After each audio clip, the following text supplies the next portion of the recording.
Aurtengo San Pedro eta San Martzial jaietako egitaraua aurkeztu da, denok gozatzeko moduko ekintzak dakartza oraingoan ere.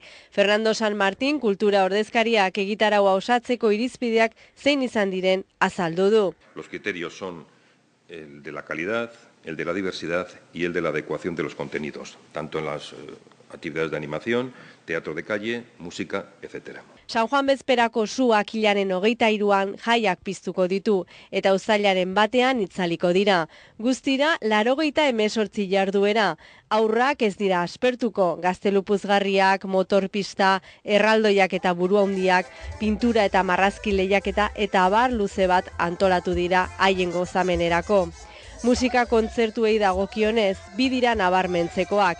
Ekainaren 23an Esnebeltza talde ospetsuak eskainiko duena eta El Peskaurena hilaren 28an izango dena. Gainera, jaietan zehar talde irundarrek joko dute.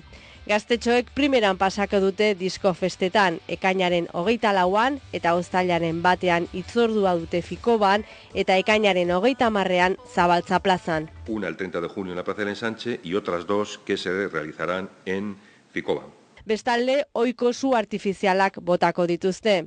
Que se dispararán en la zona del Bidegorri los días 28 de junio y el 1 de julio. Eta azkenik, jaiak agurtzeko bakarrizketa jaialdia, Dani Fontetxaren eta Corrales jaunaren parte hartzearekin.